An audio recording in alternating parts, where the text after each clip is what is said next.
The blue marble hung in space like a jewel against the black void. Commander Velen pressed his three-fingered hand against the observation window of his survey vessel, watching the third planet from this yellow star rotate slowly beneath them. After 40 cycles of long-distance observation, the Galactic Council had finally approved direct contact with the species that called this world Earth. Initial scans complete. "Commander," reported Science Officer Teth from her station.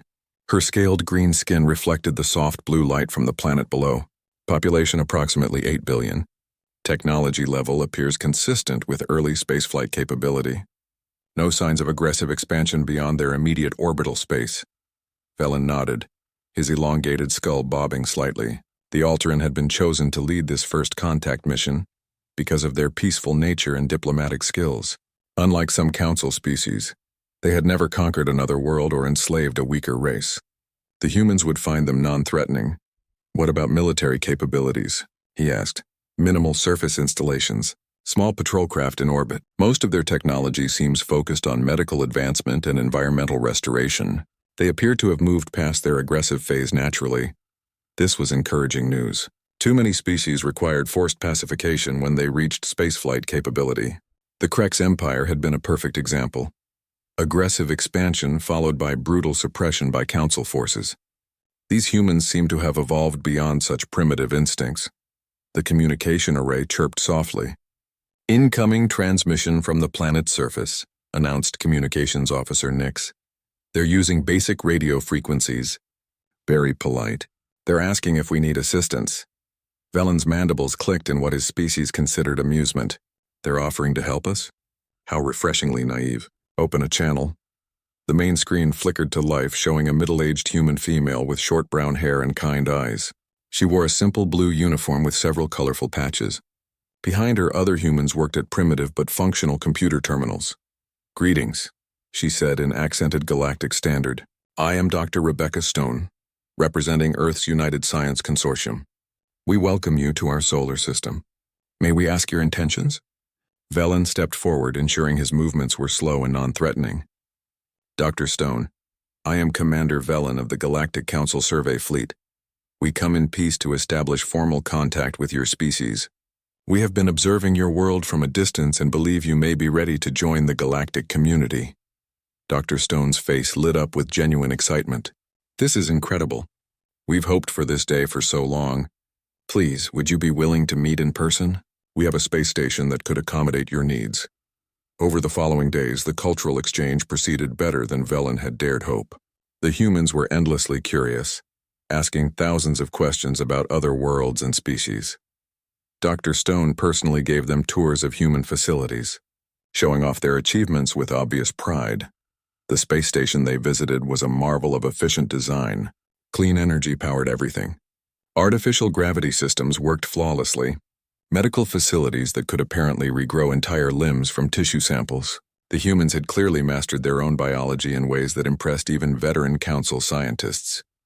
"How did you achieve such rapid medical advancement?" asked Teth during one of their tours. Dr. Stone smiled sadly. "Necessity. We had some difficult periods in our recent history.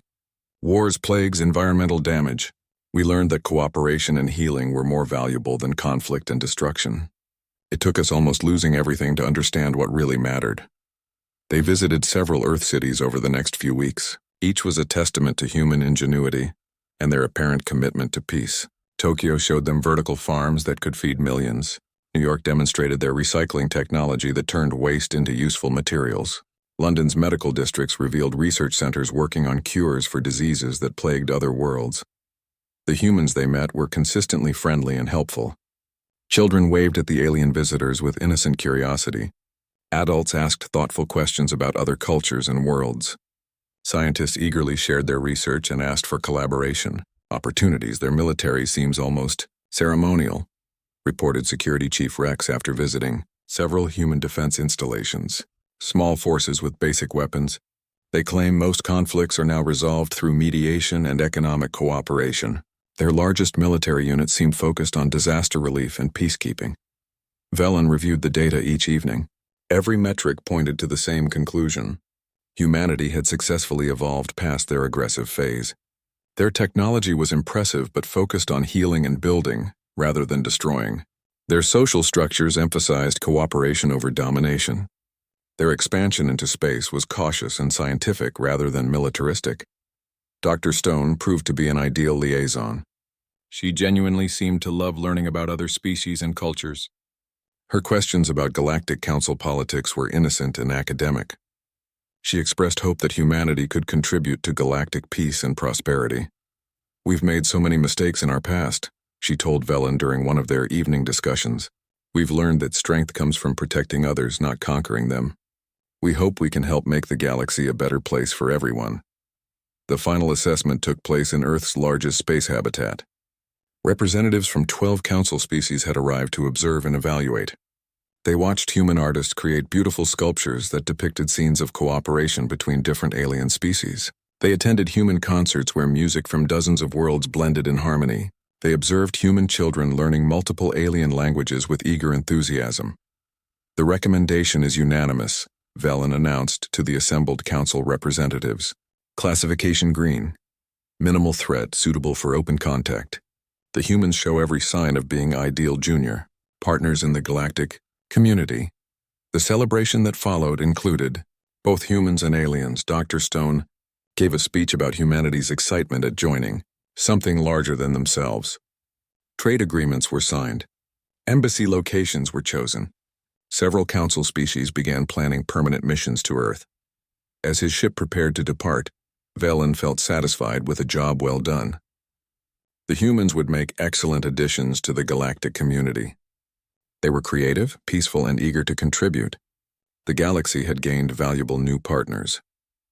Looking back at the blue marble one final time, he never noticed the faint energy signatures hidden deep beneath the planet's surface. His sensors, designed to detect conventional military installations, completely missed the advanced stealth technology that concealed humanity's true capabilities.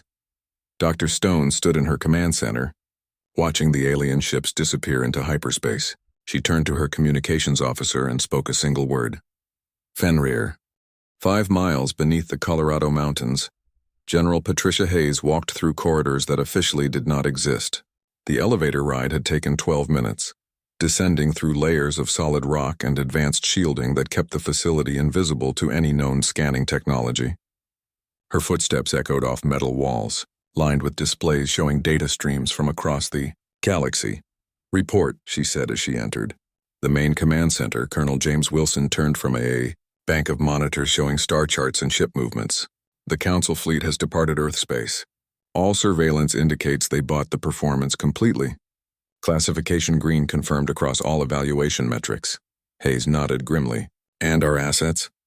Dr. Stone performed flawlessly. "The aliens suspect nothing about her real background or training. Our embedded observers report that Council representatives are already planning trade missions and embassy constructions. They're treating us exactly as we hoped, as harmless newcomers who need guidance and protection." The command center around them hummed with quiet activity. Dozens of technicians monitored communications from across known space. Wall displays showed real-time positions of every Council military vessel, trade ship, and diplomatic mission. Information flowed in from sources the aliens never suspected existed. Hayes approached a central holographic display showing the local galactic arm. Red dots marked Council military bases. Yellow indicated major trade routes. Green showed diplomatic installations. Blue represented species under Council protection or control. 40 years, she said quietly. 40 years since we first detected their observation probes." Wilson joined her at the display. "Long enough to learn their real rules." The rules were simple but brutal. The Galactic Council maintained peace through overwhelming force and careful species management. Aggressive species were eliminated before they could threaten the established order. Peaceful species were allowed to survive as junior partners, contributing resources and labor while remaining under strict oversight. Species that showed both technological capability and peaceful intentions were given a chance to join the galactic community. But they joined as subordinates, never as equals. Their development was carefully managed. Their expansion was limited. Their military capabilities were monitored and restricted. Those who broke the rules disappeared. "Status on Operation Prometheus?" Hayes asked. "All teams report successful integration. We now have assets embedded in Council exploration fleets. trade missions, and diplomatic corps. The aliens think they're human volunteers eager to see the galaxy. They have no idea they're specially trained intelligence operatives with classified technological enhancements. Dr. Stone's enthusiastic volunteers had passed every alien screening process. They appeared to be exactly what they claimed: curious humans excited about interstellar travel and cultural exchange. The aliens were happy to have helpful native guides who could explain human customs and preferences. None of them suspected that these volunteers carried advanced recording equipment built into their bodies, or that their innocent questions about alien technology and society were actually detailed intelligence gathering, or that they had been trained to identify military vulnerabilities and strategic weaknesses. What about the outer system installations? Hayes continued. Completely undetected, all asteroid mining operations and deep space facilities remain classified as civilian scientific research. The aliens scanned exactly what we wanted them to scan. Humanity's real space infrastructure lay hidden throughout the solar system. What appeared to be simple mining operations on asteroids were actually advanced weapons manufacturing facilities. Research stations orbiting the outer planets were military command centers with firepower that could devastate entire fleets. The most crucial deception involved Earth itself. The aliens had scanned the planet thoroughly, but they found only what humanity wanted them to find. Advanced stealth technology, developed over decades of careful research, created false readings that hid massive underground complexes and orbital defense platforms. "Show me the comparative analysis," Hayes ordered. A new display appeared, showing technological assessments. Human weapons technology was at least 3 centuries ahead of standard Council military equipment. Their ships were faster, more maneuverable, and carried devastating firepower that alien shields could not stop. Their soldiers were enhanced with cybernetic implants and genetic modifications that made them superior to any known galactic species. Most importantly, human tactical doctrine was completely unlike anything the Council had encountered. Other species fought according to established galactic conventions. Formal battles between fleets with rules about targeting civilian populations and infrastructure. Humans had studied every recorded galactic conflict and developed strategies that exploited these limitations. Captain Rivers is requesting permission to advance Phase 2. Wilson reported. Hayes considered this. Phase 2 would begin the gradual revelation of human capabilities, not through direct action, but through carefully staged incidents that would test alien reactions while gathering more intelligence. Approved, but maintain the peaceful facade. We need more time to position our assets and gather intelligence on their command structures. The real challenge was not defeating the Council militarily. Human technology and tactics made that outcome nearly certain. The challenge was doing it without destroying the galactic civilization that billions of peaceful species depended on. Hayes had studied the historical records. When the Council eliminated aggressive species, they did it quickly and completely. Entire civilizations vanished in a matter of days. Humanity could not allow that fate to befall other innocent species simply because they wanted freedom from Council control. Status on the diplomatic preparations? Ambassador Chen is ready for Phase 3. She has complete files on every Council species, their political structures, economic dependencies, and social hierarchies. When the time comes for open negotiations, she'll know exactly which pressure points to target. Phase 3 would come later, when humanity was ready to reveal their true nature and capabilities. When that happened, they would not be asking for permission to join the galactic community as equals. They would be informing the Council that the rules had changed.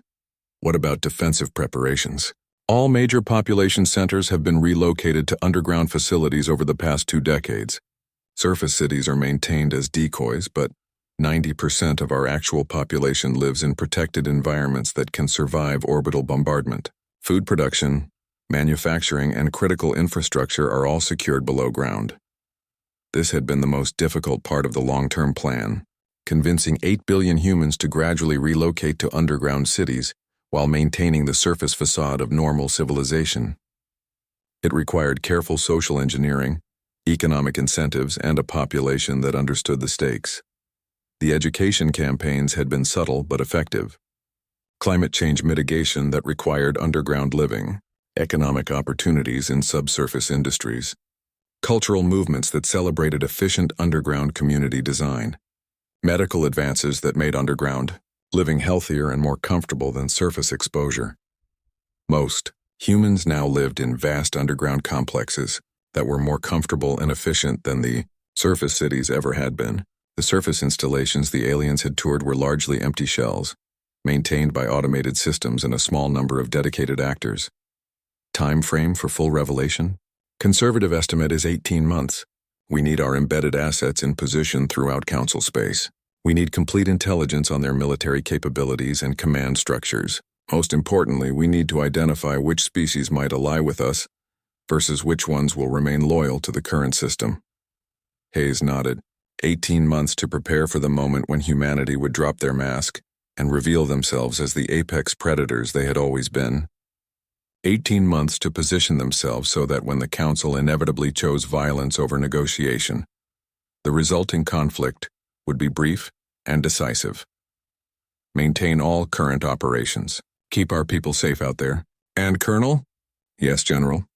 Make sure Dr. Stone knows how proud we are of her performance. She sold it perfectly. Wilson smiled grimly. She's requesting permission to attend a Council scientific conference on the Centauri stations. Claims it would be an excellent opportunity to learn about alien medical techniques. Approved. And send Captain Rivers with her security detail. As Hayes left the command center, she paused at the memorial wall near the entrance. Thousands of names were engraved in black stone. Humans who had died in the conflicts that taught their species the true nature of survival in a hostile universe. Never again would humanity be caught unprepared. Never again would they depend on the mercy of stronger species. The galaxy would learn that humans protected their pack no matter how large that pack grew. The wolves were patient, but they were always ready. The cargo bay of Centauri Station Alpha buzzed with activity, as ships from dozens of worlds delivered goods to the massive trading hub. Dr. Rebecca Stone walked among the stalls and warehouses with her usual scientific curiosity, taking detailed notes about alien technologies and social interactions. Her security escort, Captain David Rivers, stayed close but tried to appear relaxed and casual. The diversity here is remarkable, Stone commented, watching a group of crystalline beings negotiate with spider-like merchants over containers of rare minerals. 12 different species cooperating in a single commercial space. Rivers nodded, but his enhanced vision was tracking something else entirely. Near the loading docks, 3 Alteran security guards had cornered a smaller alien, one of the Velen, a mammalian species known for their skill with delicate electronics. The guards were clearly agitated about something. "Doctor," Rivers said quietly, "we have a situation developing at Dock 7. Stone turned to follow his gaze. The confrontation was escalating. One of the Alteran guards raised his shock weapon while another restrained the struggling Velen worker. The third guard was shouting something about theft and inferior species knowing their place. "They're going to hurt him," Stone observed, her scientific detachment replaced by genuine concern. Rivers activated his communication implant with a subtle gesture. "Control, this is Rover 1, requesting permission for humanitarian intervention." The response came instantly through his neural link. "Granted. Make it look emotional and impulsive." What happened next appeared to outside observers as a spontaneous human reaction to injustice. Rivers moved forward quickly, calling out to the guards. "Hey, what's the problem here?" Stone followed, her face showing obvious distress. "Please, there's no need for violence. Can we help resolve whatever misunderstanding this is?" The Alteran guards turned toward the approaching humans with obvious irritation. "This does not concern your species, humans. Return to your business." "It concerns us if someone is being hurt," Rivers replied, his tone remaining calm but firm. He positioned himself between the guards and their victim, while Stone knelt beside the injured Velen. "Move away immediately or face detention," the lead guard commanded, raising his shock weapon. Rivers raised his hands in a peaceful gesture, but his body language shifted subtly. To alien observers, it looked like nervous tension. In reality, he was activating combat protocols and scanning for threats. "We don't want any trouble. We just want to make sure everyone is okay." The Alteran made a critical mistake. Accustomed to dealing with species that submitted to authority, he attempted to use his shock weapon to force Rivers to back down. The electrical discharge that would have incapacitated most aliens had no effect on the human's enhanced physiology. Rivers grabbed the weapon, twisted it from the guard's grip, and disabled all 3 Alteran security officers in less than 10 seconds. His movements were precise and controlled, designed to incapacitate without causing permanent injury. To witnesses, it looked like lucky reflexes and determination. In reality, it was the result of decades of combat training and physical enhancement. "Everyone stay calm," Stone announced to the gathering crowd. "This was just a misunderstanding. No one needs to get hurt." While Rivers secured the unconscious guards, Stone provided medical attention to the injured Velen. Her diagnostic equipment appeared to be standard human medical gear, but it was actually military-grade technology capable of detailed biological analysis. Within minutes, she had a complete scan of Velen physiology and documented evidence of the guards' abuse. "Thank you," the Velen worker whispered in broken galactic standard. "They said I stole component parts. I did not steal. I only moved them to proper storage as ordered." "We believe you," Stone said gently. "Do you have somewhere safe to go?" Station security arrived within minutes, along with an Alteran supervisor who was clearly agitated about the incident. Rivers and Stone found themselves in the awkward position of explaining why they had interfered in station business. "The humans were protecting someone who was being hurt," explained Teth, the Alteran science officer who had participated in Earth's evaluation. She had arrived to observe human behavior and was genuinely puzzled by what she had witnessed. "They seemed to act on instinct." The station supervisor reviewed security footage of the incident. From his perspective, it showed exactly what the humans claimed: a spontaneous intervention to protect someone weaker. The fact that Rivers had managed to disable 3 trained guards appeared to be a combination of luck and adrenaline. "Your species has unusual protective instincts," the supervisor commented to Stone during their formal statement. "This is the 3rd such incident involving human visitors this month." Stone nodded earnestly. "We call it pack bonding. Humans tend to extend protective feelings toward anyone we perceive as part of our group. It's probably an evolutionary trait from our tribal ancestors." This explanation was accepted readily. Most species had some form of protective instinct toward their own kind. The idea that humans might extend such protection to other species was unusual but not threatening. If anything, it suggested that humans would be loyal and protective allies. What the aliens didn't understand was the true nature of what they had witnessed. Rivers' intervention had been planned and coordinated. His combat capabilities were the result of extensive genetic and cybernetic enhancement. The medical equipment Stone used was actually recording detailed biological data about every species they encountered. Over the following weeks, similar incidents occurred across Council space wherever humans were present. A human trader on Proxima Beta intervened when local authorities were mistreating refugee workers. Human scientists visiting the Outer Rim research stations began quietly documenting evidence of systematic abuse against lower-tier species. Each incident appeared spontaneous and emotional. Each was actually a carefully orchestrated intelligence-gathering operation. Every human involved was a trained operative collecting data on alien security procedures, response times, and command structures. The pattern was subtle but consistent. Humans consistently sided with the underdog. They showed remarkable combat effectiveness for a supposedly peaceful species. Their medical and technical equipment was more advanced than their official technology assessments suggested. Commander Velen received regular reports about these incidents from across Council space. Each report individually seemed insignificant, just cultural misunderstandings or emotional responses from a new species. Collectively, they began to paint a different picture. "They're remarkably effective fighters for a peaceful species," noted Security Chief Rex during one of their briefings. "That human captain disabled 3 trained guards without apparent effort." "Adrenaline and luck," Velen replied, but doubt was beginning to creep into his voice. Dr. Stone explained their pack bonding instincts. "It's actually quite admirable that they extend protection to other species." What Velen didn't know was that Rex had begun conducting his own investigation into human capabilities. The security footage from multiple incidents showed humans consistently demonstrating physical abilities and tactical awareness that exceeded their supposed technological development level. Dr. Stone continued her enthusiastic scientific exchanges, asking innocent questions about Council military protocols and emergency procedures. Her genuine curiosity about alien cultures made these conversations seem natural and academic. No one suspected that every answer was being recorded and analyzed by military intelligence experts. "The humans are becoming quite popular among the lower-tier species," reported Administrator next during a council session. Several species have requested human presence at their trade negotiations and diplomatic meetings. This development pleased most council members. Humans appeared to be natural mediators who could help maintain stability among the more fractious member species. Their protective instincts and apparent fairness made them ideal peacekeepers. The reality was that humanity was systematically gathering intelligence about every aspect of galactic civilization. Each protected alien became a willing source of information about their species' capabilities, political structures, and relationship with the Council. Each intervention provided data about alien security weaknesses and response protocols. Captain Rivers filed his reports through encrypted channels that alien monitoring systems couldn't detect. Every incident was analyzed for tactical intelligence. Every new piece of technology was reverse engineered.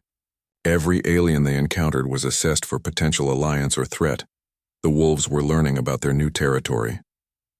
They were identifying which members of the galactic flock needed protection, which ones could be potential allies, and which ones might need to be dealt with more directly. But they were also learning something else. The galaxy was full of species that had accepted subjugation in exchange for safety. Countless civilizations had surrendered their independence to avoid the fate that befell aggressive species. Humanity was beginning to understand that their pack was much larger than they had initially realized. It included every species that suffered under the current galactic order. Every civilization that had been forced to choose between submission and extinction. The protective instincts that the aliens found so puzzling were about to expand far beyond what anyone expected. The emergency session of the Galactic Council convened as reports poured in from the outer spiral. The Krex Empire had launched a massive assault against the peaceful Novan colonies without warning or provocation. 3 worlds had already fallen, and millions of civilians were fleeing toward Council space in whatever ships they could find. Commander Velan studied the tactical displays showing the advancing Krex fleets. Red indicators marked destroyed cities and orbital installations. The aggressive reptilian species had apparently decided that the resource-rich Novan systems were worth risking Council retaliation. Response options? Asked Council Prime Minister Nethys, her crystalline features reflecting the harsh light from the emergency displays. Our nearest battle fleet is 6 days away, reported Admiral Corex. Standard diplomatic protocols require formal debate and vote before military intervention. Given current procedures, we could begin meaningful response in approximately 2 weeks. Velan's mandibles clicked in frustration. 2 weeks meant the complete destruction of Novan civilization. The Krex were not interested in conquest. They preferred extermination followed by colonization with their own species. What about emergency authority provisions? Suggested Ambassador Luxes. Requires unanimous consent from all council members. The hegemony representatives are in transit from their core worlds. Earliest possible vote is 8 days. The cold mathematics of bureaucratic procedure condemned millions of innocent beings to death. The council had grown comfortable with their overwhelming military superiority, never imagining they would need rapid response capabilities against a member species gone rogue. Dr. Stone had been observing the emergency session as part of humanity's new status as probationary council members. She stepped forward with obvious concern on her face. Prime Minister, Earth would like to offer assistance. The council representatives turned toward her with surprise. Humanity had been members for less than a year and had no significant military capabilities according to their assessment files. Dr. Stone, we appreciate the offer, but this is a military crisis requiring substantial force projection. Velan explained gently. Perhaps humanitarian aid after our forces restore order? Actually, we were thinking of immediate humanitarian assistance, Stone replied. Earth has hospital ships and supply vessels that could help with refugee evacuation and medical support. We could be there in 3 days. The council members exchanged glances. It was a generous offer from a species with limited spaceflight capabilities, but hardly a solution to the military crisis. That would be most welcome, Prime Minister Nethys agreed. Any assistance for the civilians would be valuable. But you must understand, the Krex will likely attack any ships in the area. Are you prepared for that risk? Stone nodded solemnly. We understand. But we can't stand by while innocent people suffer. It's not who we are as a species. The authorization was granted quickly. Earth's humanitarian mission would provide what assistance they could, while the Council debated proper military response. It was a token gesture that made everyone feel better about their bureaucratic limitations. 3 days later, the human relief fleet emerged from hyperspace at the edge of the Novan system. Velen observed their arrival from the Council monitoring station, noting the composition of ships. 5 large vessels marked with medical symbols, several smaller supply craft, and what appeared to be a modest escort force of 6 warships. "Admirably brave for such a peaceful species," commented Admiral Corex, "though I fear they may become casualties themselves if the Krex decide to target them." The human fleet moved toward the refugee zones with apparent confidence. Captain Rivers commanded the escort vessels while Dr. Stone coordinated medical operations from the lead hospital ship. Their communications were professional and efficient as they began evacuation operations. The test came sooner than expected. A Krex battle squadron, apparently annoyed by the presence of non-council ships in their conquest zone, moved to intercept the human fleet. 12 heavy warships against 6 human escorts. The outcome seemed inevitable. "Human vessels, you are in violation of Krex territorial claims," transmitted the enemy commander. "Withdraw immediately or be destroyed." Captain Rivers responded calmly. "Krex vessels, we are conducting humanitarian operations under Council authority. We have no hostile intent toward your forces. Your intent is irrelevant. You have 30 seconds to begin withdrawal." What happened next shattered every assumption the galaxy held about human capabilities. The human escort ships didn't retreat. They didn't even wait for the Krex to complete their ultimatum. With movements too fast for alien sensors to track properly, they accelerated directly toward the larger enemy fleet. The first Krex ship exploded before anyone understood what had happened. The second and third followed within seconds. Human weapon systems that hadn't appeared on any previous scans unleashed devastating energy beams that cut through Krex shields and armor like they were made of paper. "What in the void are those ships?" Admiral Corex whispered as he watched the tactical display. The human vessels moved like nothing the galaxy had ever seen. They changed direction and speed with impossible agility, avoiding enemy fire while delivering precise strikes that systematically dismantled the Krex squadron. Their weapons technology was centuries ahead of anything in Council databases. Within 4 minutes, 12 Krex warships had been reduced to expanding clouds of debris. The human escorts hadn't taken a single hit. "This is Captain Rivers to all vessels in the area," came the calm transmission. "The immediate threat has been neutralized. We are resuming refugee evacuation operations." The galaxy watched in stunned silence as the human fleet continued their humanitarian mission, as if nothing unusual had happened. Their hospital ships began treating wounded Novan civilians with medical technology that seemed capable of miraculous healing. Their supply vessels distributed food and equipment with efficiency that spoke of advanced logistics capabilities. But the real revelation came when teams of humans began landing on Krex-occupied worlds. What the aliens had assumed were medical personnel revealed themselves as elite military forces, equipped with technology that made Council special operations look primitive. Captain Rivers led strike, teams that moved through Krex defensive positions like ghosts. Their weapons were silent and devastatingly effective. Their tactical coordination was flawless. Most importantly, their rules of engagement were unlike anything the galaxy had seen.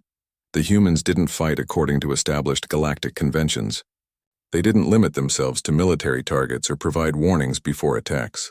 They systematically destroyed Krex command centers, communication networks, and supply lines with ruthless efficiency. "They're fighting like predators," observed Admiral Corex as he watched human forces dismantle Krex infrastructure. "No warning, no mercy, complete destruction of enemy capabilities." Dr. Stone maintained her humanitarian facade while coordinating military operations through encrypted channels. Her medical equipment was recording detailed scans of Krex biology and technology. Her innocent questions about Novan defensive capabilities were actually gathering intelligence for military planning. The war that should have lasted months ended in 6 days.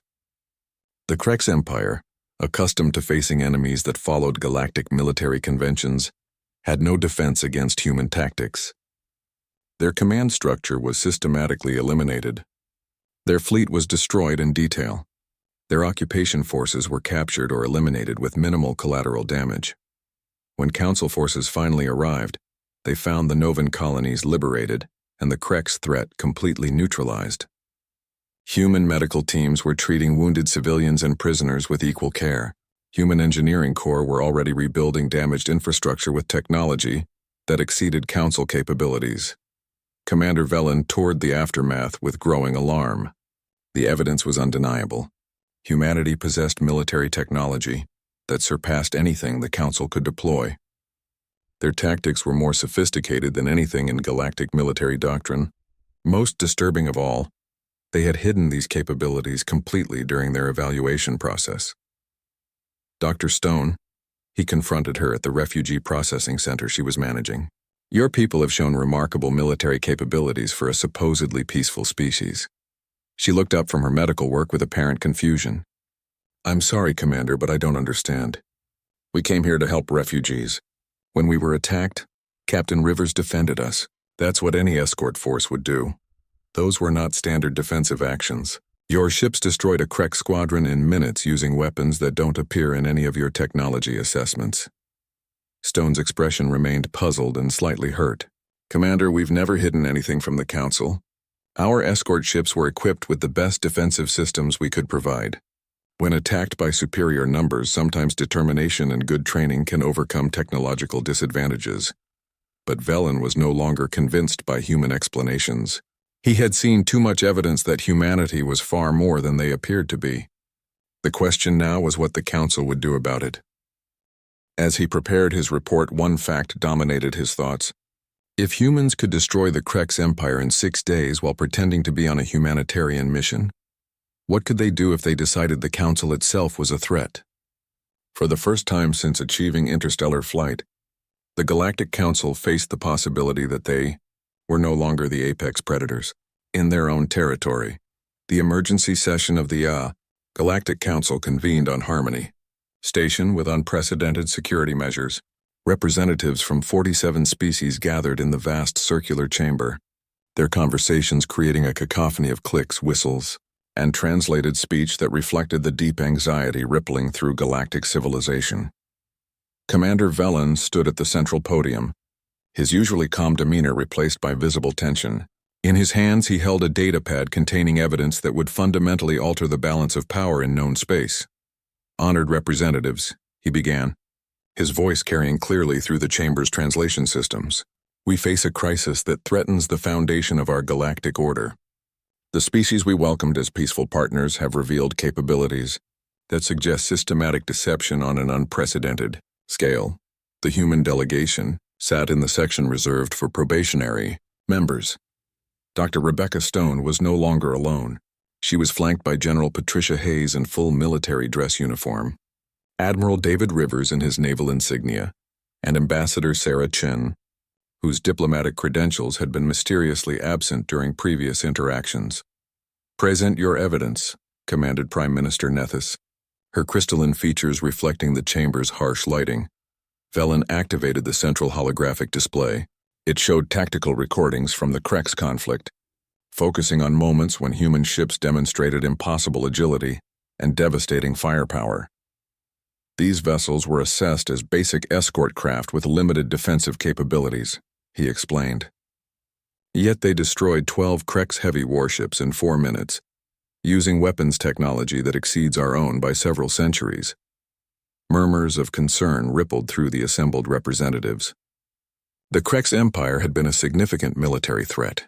Their destruction by a supposedly peaceful species raised disturbing questions.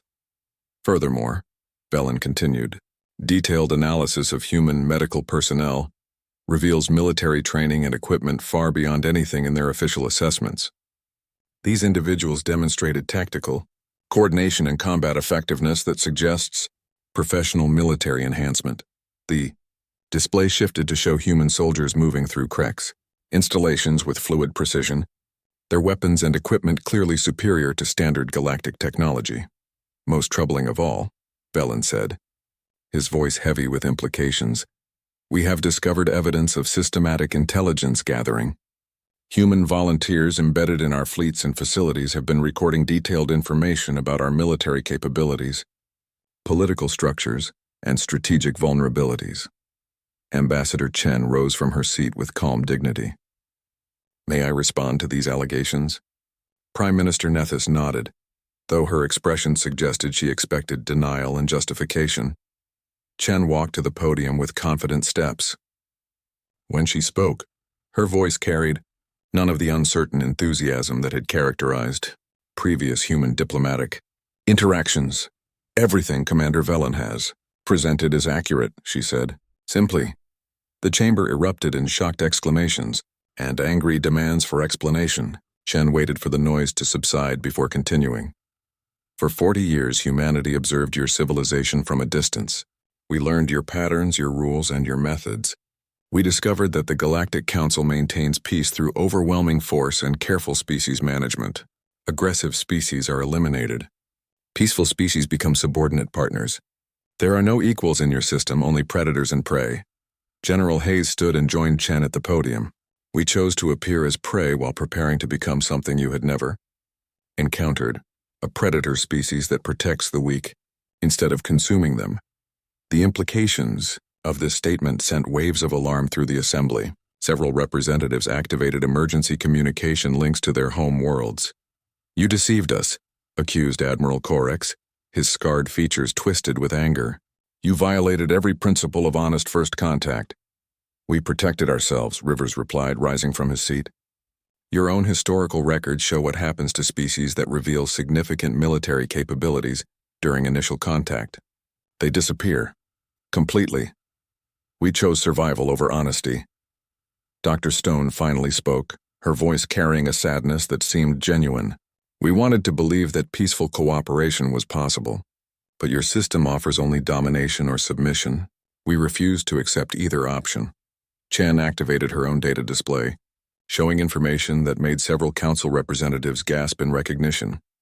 For the past 18 months, human operatives have been gathering intelligence throughout council space. We know the location of every military installation, the command structure of every fleet, and the political weaknesses of every member government. The display showed detailed schematics of council bases, complete personnel files of military commanders, and political analysis that revealed carefully guarded state secrets. We also know about the suppression protocols, Chen continued, watching as several representatives tried unsuccessfully to hide their reactions. The contingency plans for eliminating species that become too powerful or too independent. The Xenoc incident, the Farron Purge, the complete destruction of the Astral Republic when they developed faster-than-light weapons. Prime Minister Nethys stood slowly, her crystalline form reflecting the chamber's emergency lighting that had automatically activated when classified information was revealed. How do you know these things? She demanded. Because we've been protecting council space from threats you never detected, Hayes replied. The Void Hunters that were eliminated before they reached inhabited systems. The rogue AI collective that was destroyed before it could spread. The 3 different species that developed planet-killer weapons and mysteriously suffered industrial accidents before completion. The revelation sent shockwaves through the assembly. The Council's intelligence services had attributed these incidents to natural disasters or internal conflicts.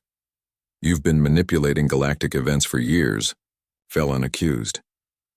We've been protecting innocent species from threats while gathering the intelligence we needed to ensure our own survival, Chen corrected.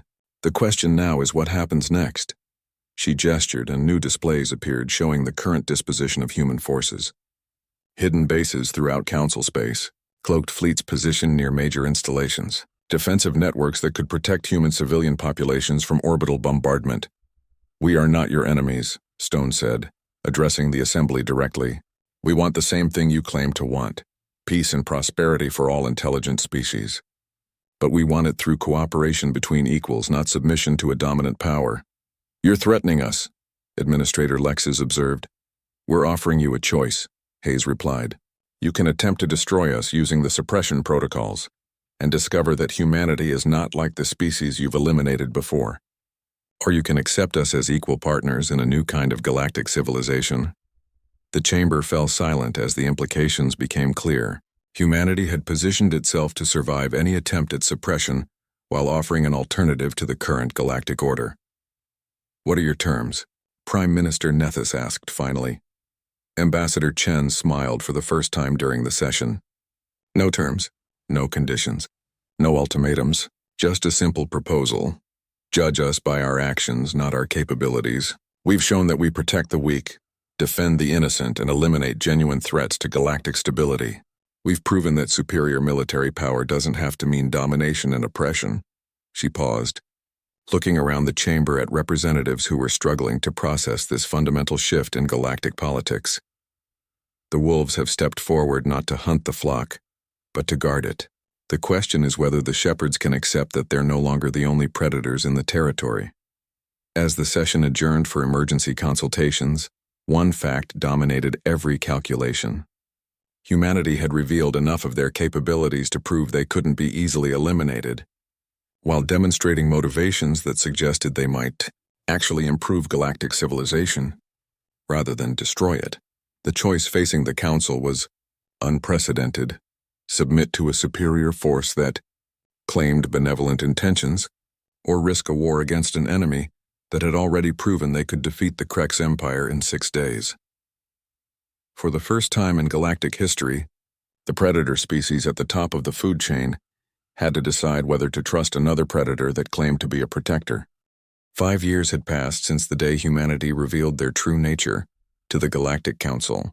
The emergency vote that followed had been closer than anyone expected.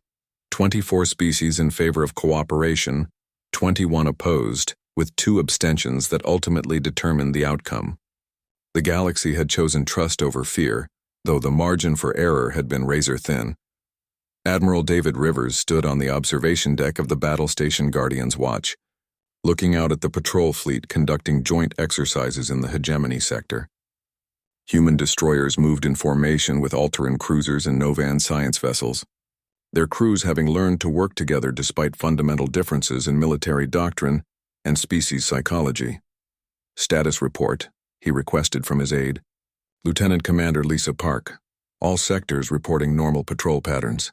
The trade routes through the former Krex territory show shipping traffic up 30% from last quarter. No major incidents requiring intervention in the past 6 days.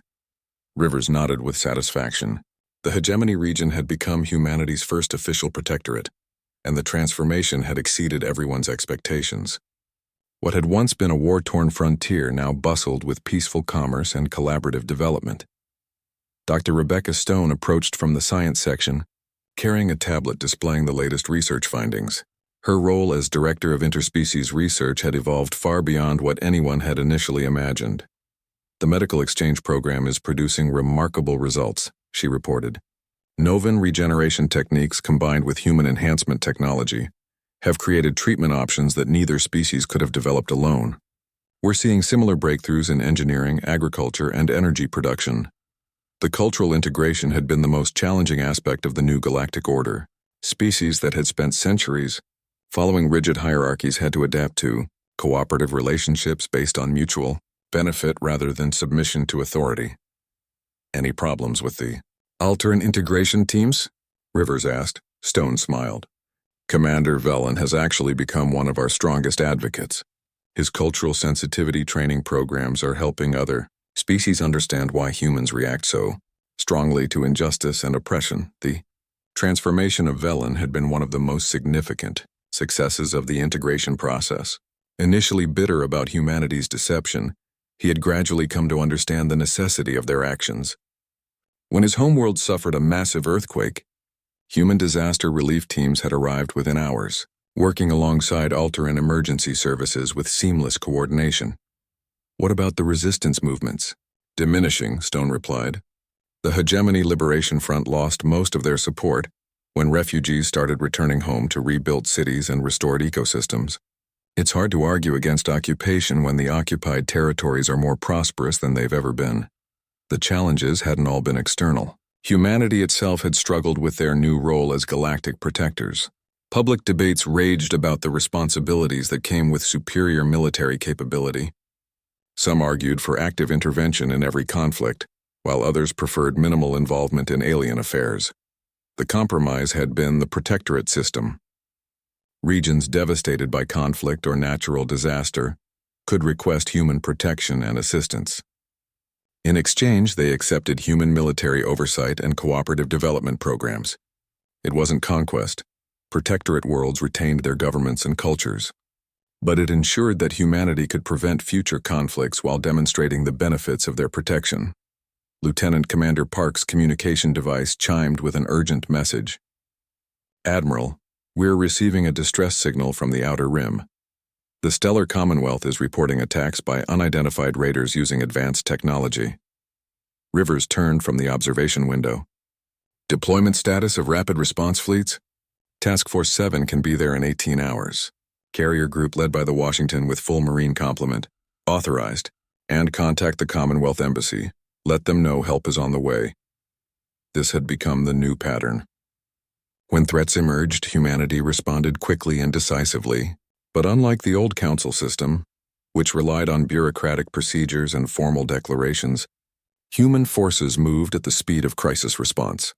The communication system activated with an incoming priority transmission from Earth.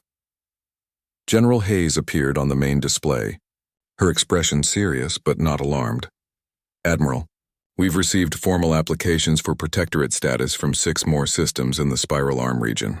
The Council is requesting human arbitration for territorial disputes between the Zelix hegemony and the Free Colonies Alliance. Rivers considered this development. 6 months ago, such requests would have gone to Council peacekeeping forces. Now increasingly, worlds preferred human intervention because it was faster, more effective, and less politically complicated. Recommendations? Accept the protectorate applications. They're legitimate refugee situations fleeing economic collapse. For the territorial dispute, I suggest sending Ambassador Chen with a full diplomatic team. This one might require delicate negotiations. Dr. Stone looked up from her research tablet. Sarah has been developing new models for resource-sharing agreements. The Zelix situation might be perfect for testing cooperative mining operations. The success of human diplomacy had surprised many observers. Ambassador Chen's approach emphasized mutual benefit and long-term cooperation, rather than the traditional council model of imposed settlements. Her negotiations often resulted in agreements that left all parties better off than before the conflict. What about the military situation in the core worlds? Rivers asked. Hayes's expression became more serious. Council forces are requesting joint training exercises. They want to learn human tactical doctrine and equipment integration. Admiral Corex has been particularly insistent about anti-raider operations. This represented a fundamental shift in galactic military thinking. The old council system had relied on overwhelming force applied through formal battle fleets. Human tactics emphasized speed, precision, and minimal collateral damage. The combination was proving devastatingly effective against pirates, raiders, and rogue military units. Approved, but make sure our people understand this is genuine cooperation, not intelligence gathering. We want the council forces to be effective partners, not dependent clients. Commander Velen approached the command group, having completed his inspection of the joint training facilities. His presence on a human military station would have been unthinkable 5 years ago. Admiral, the integration exercises are showing remarkable progress. Alteran crews are adapting to human equipment faster than our analysts predicted. The cultural barriers are becoming less significant as practical cooperation increases. Rivers nodded with approval. Your training programs have been essential to this success, Commander. How are the crew exchange programs working? Better than expected. Human and Alteran officers serving together are developing hybrid tactical approaches that combine the best elements of both doctrines. The psychological profiles suggest genuine friendship and professional respect. Dr. Stone looked up from her research with obvious excitement. That's consistent with what we're seeing in the civilian sectors. Mixed teams are outperforming single-species groups in almost every measurable category. The observation deck fell silent as a new arrival was announced. Captain Maria Santos entered with a datapad containing the latest intelligence reports from across human-protected space. Sir, we've received confirmation that the raider attacks on the Commonwealth were actually reconnaissance probes. Intelligence suggests a larger organization testing our response capabilities and deployment patterns. Rivers frowned. Assessment? Unknown faction with technology approaching human standards. They're specifically targeting worlds under our protection, apparently trying to gauge our commitment and capabilities. This was the challenge that kept human leadership awake at night. As their protectorate expanded, They inevitably attracted the attention of hostile forces seeking to test their resolve. Each successful defense encouraged more requests for protection, but also revealed the limits of human resources. Recommended response: full deployment to Commonwealth space. Make it clear that attacks on protected worlds will result in complete elimination of threatening forces. We need to establish that deterrence works better than constant low-level conflict. Hayes nodded from the communication display. Agreed.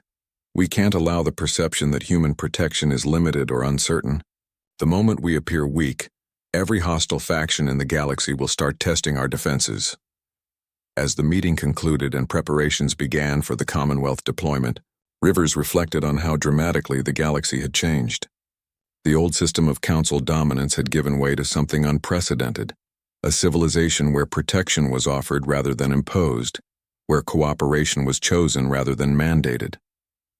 The challenges were enormous: coordinating the defense of dozens of worlds across vast distances, managing the cultural integration of species with fundamentally different values and social structures, maintaining the balance between protection and independence that kept protectorate worlds willing partners rather than resentful subjects. But the results spoke for themselves. Trade flourished under human protection. Scientific collaboration produced breakthroughs at an unprecedented rate. Wars that might have lasted years were resolved in weeks through human intervention. Dr. Stone joined Rivers at the observation window as the joint patrol fleet completed its exercises and began preparing for routine security sweeps. "Do you think we're doing the right thing?" she asked. "Taking responsibility for so much of the galaxy?" Rivers watched a human destroyer and an Alteran cruiser dock at the station's maintenance bays, their crews working together with easy familiarity. 5 years ago, that Alteran ship would have been part of a fleet sent to eliminate us if we'd shown too much independence. Now they're our partners in protecting worlds that can't protect themselves. I think we're doing something that needed to be done for a long time. Stone nodded, but her expression remained thoughtful. The galaxy is changing faster than anyone expected. Sometimes I wonder if we're prepared for the responsibilities we've taken on. "We're learning," Rivers replied, "and we're not doing it alone anymore." As if to emphasize his point, the communication system activated with a transmission from Commander Velen, who was now coordinating defensive preparations in the Commonwealth sector. "Admiral, Joint Task Force deployment proceeding on schedule. All member species report readiness for combined operations. Whatever these raiders are planning, they're going to discover that attacking the pack means facing the entire pack." Rivers smiled at the unconscious adoption of human terminology. The pack mentality that had once puzzled alien observers was becoming the organizing principle of galactic civilization. Protection extended to anyone willing to accept it, regardless of species or previous allegiances. The wolves had indeed stepped forward not as conquerors but as guardians, and the galaxy, however reluctantly at first, had learned to trust them with that responsibility. The view from Guardian's Watch showed ships from a dozen species moving in formation, their crews united by common purpose rather than common origin. It wasn't the galactic civilization anyone had expected, but it might be the one everyone needed.